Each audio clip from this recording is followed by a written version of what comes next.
भगवत गीता यथारूप अध्याय 5 कर्मयोग कृष्ण भावना भावित कर्म श्लोका 5.27 एवं 2.8 स्पर्शान कृत्वा बहिर्ब्रह्मान् चक्षुचा एव अंतरे भ्रुवो प्राण अपानौ समो कृत्वा नास अभ्यंतरे चारिणो यत इंद्रिय मन बुद्धि मुनि मोक्ष परायणा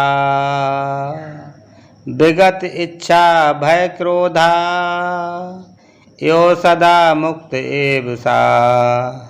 भावार्थ, समस्त इंद्रियों को बाहर करके दृष्टि को भवों के मध्य में केंद्रित करके प्राण तथा अपान वायु को नथनों के भीतर रोककर और इस तरह मन इंद्रियों तथा बुद्धि को वश में करके जो मोक्ष को लक्ष्य बनाता है वह योगी इच्छा भय तथा क्रोध से रहित हो जाता है।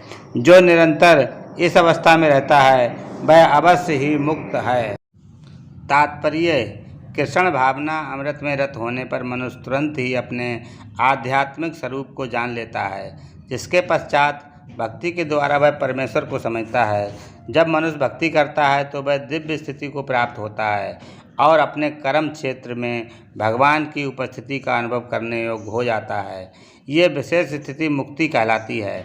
मुक्ति विषयक उपयुक्त सिद्धांतों का प्रतिपादन करके श्री भगवान अर्जुन को ये शिक्षा देते हैं कि मनुष्य किस प्रकार अष्टांग योग का अभ्यास करके इस स्थिति को प्राप्त होता है। अष्टांग योग 8 विधियों एवं नियम, आसन, प्राणायाम, प्रत्याहार, धारणा, ध्यान और समाधि में विभाजित हैं। छठे अध्याय में योग के विषय में विस्तृत व्याख्या की गई है। 5वें अध्याय के अंत में तो इसका प्रारंभिक विवेचन ही दिया गया है।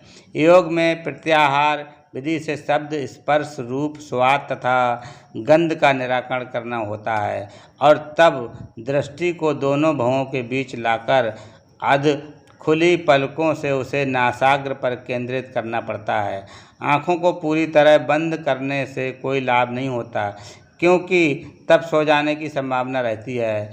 न ही आँखों को पूरा खुला रखने से कोई लाभ है, क्योंकि तब तो इंद्रिय विषयों द्वारा आकृष्ट होने का भय बना रहता है। नथनों के भीतर श्वास की गति को रोकने के लिए प्राण तथा अपान वायुओं को सम किया जाता है। ऐसे योग का अभ्यास में मनुष्य अपनी इंद्रियों के ऊपर नियंत्रण प्राप्त करता है, बाह्य इंद्रिय विषयों से दूर रहता है और अपनी मुक्ति की तैयारी करता है। इस योग विधि से मनुष्य समस्त प्रकार के भय तथा क्रोध से रहित हो जाता है और परमात्मा की उपस्थिति का अनुभव करता है। दूसरे शब्दों में, कृष्ण भावना अमृत योग के सिद्धांतों को संपन्न करने की सरलतम विधि है। अगले अध्याय में इसकी विस्तार से व्याख्या होगी, किंतु कृष्ण भावना भावित व्यक्ति सदैव भक्ति में लीन रहता है, जिससे उसकी इंद्रियों के अन्यत्र प्रवृत्त होने का भय नहीं रह जाता।